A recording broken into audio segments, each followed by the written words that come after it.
Stage থেকে কেমন নামছি, ইতিমধ্যে এক লোক 100 টাকা সবসময় লোক দিয়ে দেয়, শুধু দোয়া করেন। টাকা দেখে খুব লোভ হলো, ওদের থেকে বললাম বাবা কি দোয়া? হুজুর আমার বইয়ের পেটে বাচ্চা হিসেবে আল্লাহ একটা পুত্র দেয়।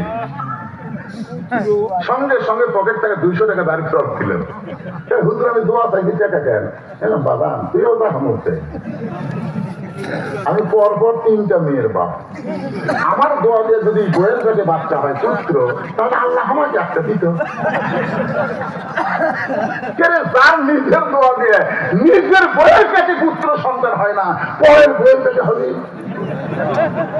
হুজুর সাহেব আমি জানি না, তাহলে আপনার টাকা আপনি নেন, আমার দাম ওরে যেই টাকা ফেরত দিদি মারতে যে দৌড়। আমি কোন কোথায় দৌড় দিয়ে এমন হুজুরের কাছে যাবো তার বেটা চাওয়াল আছে। আমি বললাম পাগল, টাকা ফেরত দিয়ে করে বুঝাইলাম, কোনো হুজুরের কাছে না, কোনো বাবার কাছে না, কোনো পীরের কাছে না, বাবার যদি চাও যিনি জীবন করে তার কাছে চাও। জোরে জোরে কথা